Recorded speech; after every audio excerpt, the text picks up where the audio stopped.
और आइए अब आगे बढ़ते हैं, बात शहर शहर बुलडोजर वाले एक्शन की भी करते हैं, क्योंकि राजस्थान से लेकर हरियाणा तक उत्तर प्रदेश में आज एक बार फिर से बुलडोजर गरजता हुआ दिखाई दिया है। और न केवल अवैध कब्जों को ध्वस्त किया गया, बल्कि अपराध की कमाई से बनाए गए अवैध मकानों को भी देखते ही देखते जमींदोज कर दिया गया, जो बदमाशों और भूमाफियाओं को सख्त संदेश दे रही है कि जहां जहां अवैध या अपराध है, वहां वहां महाबली बुलडोजर का प्रहार है।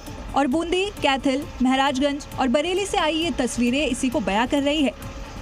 सबसे पहले बात बूंदी की, जहां नकली सोना बेचकर ठगी करने वाले आरोपी के अवैध मकान को बुलडोजर ने जमींदोज कर दिया। वहीं हरियाणा के कैथल में नशा तस्करों को भी बुलडोजर ने कड़ा सबक सिखाया और उनके नशे की कमाई से बने मकानों को ध्वस्त कर दिया। इस दौरान पुलिस ने 3 आरोपियों के 3 अवैध मकानों को मिट्टी में मिला दिया। वहीं यूपी के महराजगंज में प्रशासन ने भूमाफियाओं के खिलाफ कार्रवाई करते हुए करोड़ों की सरकारी जमीन कब्जा मुक्त कराई। जबकि बरेली में पार्क की जमीन पर बने अवैध गौशाला पर बुलडोजर चला और अवैध निर्माण का कुछ हिस्सा ध्वस्त कर दिया गया।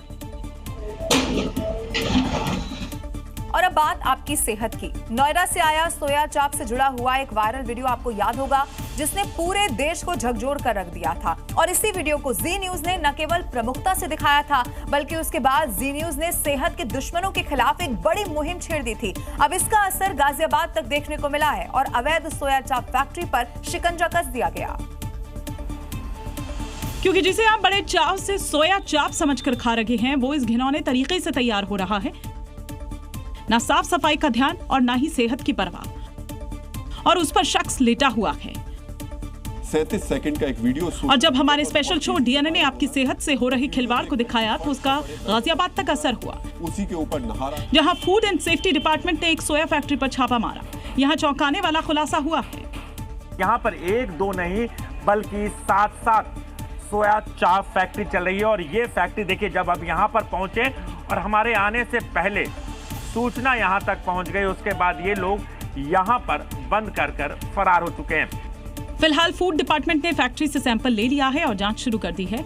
वहीं जी न्यूज की इस मुहिम के बाद जयपुर, हरिद्वार और उज्जैन में खाद्य विभाग की टीम ने सेहत दुश्मनों पर हंटर चलाया और भारी मात्रा में नकली पनीर और घी समेत खाद्य पदार्थों को जब्त किया।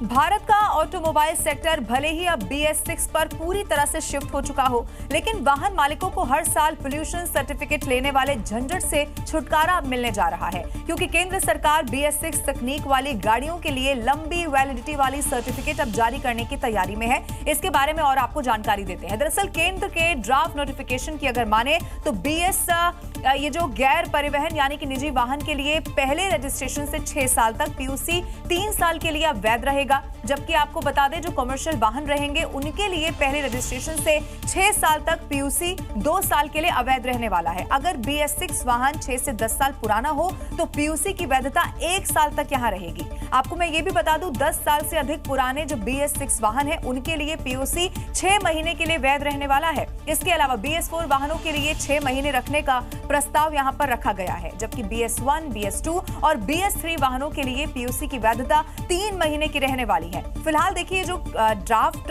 ही यहाँ पर प्रस्ताव है, सरकार ने इस पर 30 दिनों के भीतर सुझाव और आपत्तियां भी अब मांग ली हैं और सभी पक्षों की राय मिलने के बाद जो अंतिम अधिसूचना है वो यहाँ से जारी की जाएगी और थोड़ा आसान यहाँ पर हो पाएगा, यही इसको लेकर माना जा रहा है। जो पक्ष लोग होंगे अलग अलग, वो क्या इस पर राय देते हैं ये भी जरूर देखना होगा।